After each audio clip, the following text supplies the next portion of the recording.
కుదుటపడి పరిపాలన గాడిలో పడిన తర్వాత ఆయన ఒక నిరంతరంగా శిక్షణా కార్యక్రమాలు నిర్వహించారు. అందులో నేను కూడా భాగస్వామిని. కేసీఆర్, టీడీ జనార్దన్ గారు, ప్రొఫెసర్ లక్ష్మణ్ గారు, అట్లానే ఇంకా మిగతా నాయకులు కూడా అట్లా ఉండేవాళ్ళు. మొదట్లో ఎన్టీ రామారావు గారు శిక్షణా తరగతులు పెట్టినప్పుడు రావుల్ చంద్రశేఖర్ రెడ్డి గారు, ఎంఎస్ షరీఫ్ గారు ఇట్లాంటి వాళ్ళు కొంతమంది అంటే శిబిరాలకు ఇన్ఛార్జీలని ఉండేవాళ్ళు. వాళ్ళు అట్లాగా పార్టీ నేతలతోనే వాళ్ళు అదే తీసుకెళ్లి ఆ పాకెట్ తీసుకెళ్లి టీఆర్ఎస్ సేమ్ టీఆర్ఎస్ అదే కదా, అదే అట్లా ఉండేది. కేసీఆర్, రాహుల్ చంద్రశేఖర్ రెడ్డి వీళ్ళందరూ ఉండేవాళ్ళు. బయట నుంచి కొంతమంది, అప్పుడు మీకు అట్లూరు వెంకటేశ్వరరావు గారని ఆయన ఉండేవాడు.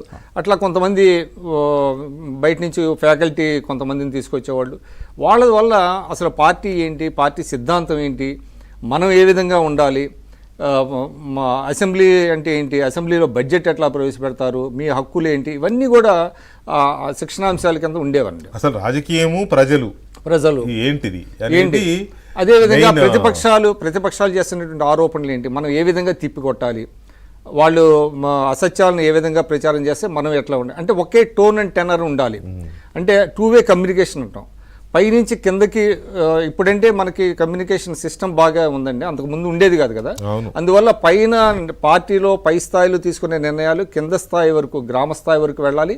అదేవిధంగా గ్రామ స్థాయి, మండల స్థాయి నుంచి జిల్లా స్థాయి వీళ్ళందరూ తీసుకునేటువంటి నిర్ణయాలు రాష్ట్ర పార్టీకి వెళ్ళాలి. అట్లా ఒక 2-వే కమ్యూనికేషన్ సిస్టమ్ని ఆయన నెలకొల్పారు.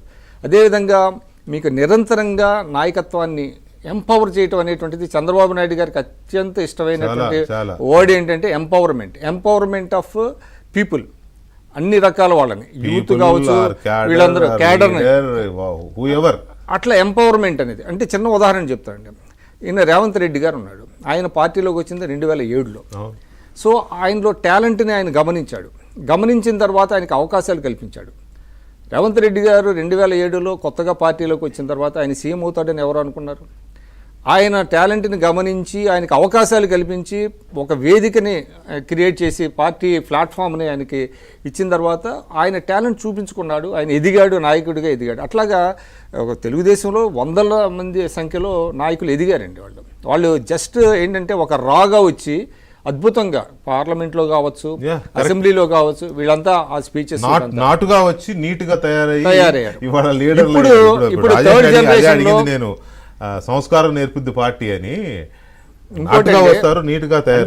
చంద్రబాబు నాయుడు గారి గురించి ఆయన చాలా కొత్తగా వచ్చినా చెప్పారు. నేను ఇంకోటి కూడా చెప్తున్నాను. చంద్రబాబు నాయుడు గారు పొద్దున్నే 4 గంటలకు లేస్తారు కదా, ఆయన వ్యాయామం అదంతా చేస్తారు. ఫస్ట్ చేసే పని ఏంటో తెలుసండి, ఆయన కంప్యూటర్ ముందు కూర్చోగానే ఫస్ట్ ప్రాజెక్ట్స్లో వాటర్ లెవెల్స్ ఏమున్నాయి అనేది చూస్తారండి. ఆయన టేబుల్ దగ్గరికి వచ్చేస్తుంది.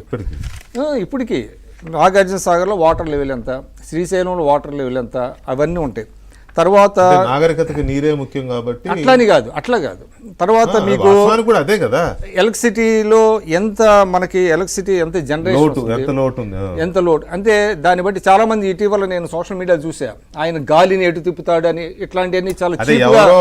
ఆయన చిన్న ఉదాహరణ ఎందుకు ఆయన కొన్ని సందర్భాల్లో వాతావరణ శాఖ అధికారులతో కూడా మాట్లాడినప్పుడు వర్షం ఏ విధంగా ఉంది, స్టార్మ్ వస్తుంది, ఇప్పుడు దిత్వా వచ్చినప్పుడు ఏం చేయాలి, మనకి ఎక్కడ అంటే హిట్ అవుతుంది, ఏ ప్రాంతాల్లో వస్తుంది, అక్కడ కలెక్టర్ని ఆయన అప్పుడు ఏం చేసేవాడు అంటే సెన్సిటైజ్ చేసేవాళ్ళు. ఇదిగో ఈ 2 రోజుల్లో 48 అవర్స్లో ఇక్కడ మీ జిల్లాకు వస్తుంది, మీరంతా అక్కడ కొంచెం సెన్సిటైజ్ కావాలి, ఎవాక్యుయేట్ చేయాలి అక్కడ అని ముందుగా చెప్పేవాళ్ళు.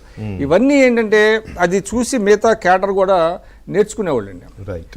అది సో ఈ శిక్షణ కార్యక్రమాలు తెలుగుదేశం పార్టీకి ఎంతవరకు ఉపయోగపడతాయి, తెలుగుదేశం పార్టీకి ఉపయోగపడడం వల్ల తెలుగు జాతికి ఎంత మేలు జరిగింది లేదా ఎంత గుర్తింపు వచ్చింది, సో ఇవి అప్పుడు ఎలా ఉండేవి, అప్పుడున్న జనరేషన్స్కి అప్పుడు ఎలా ఉన్నాయి, ఇప్పుడున్న జనరేషన్స్కి ఎలా ఉండాలి, ఎలాంటి మార్పులు వచ్చాయి, ఇంకా ఎలాంటి మార్పులు రాబోతున్నాయి పార్టీ పరంగా కానీ సామాజికంగా కానీ. సీనియర్ మోస్ట్ లీడర్ తులసిరెడ్డి గారు ఉన్నారు, అలాగే పార్టీని మొదటి నుంచి చూస్తున్న సువేర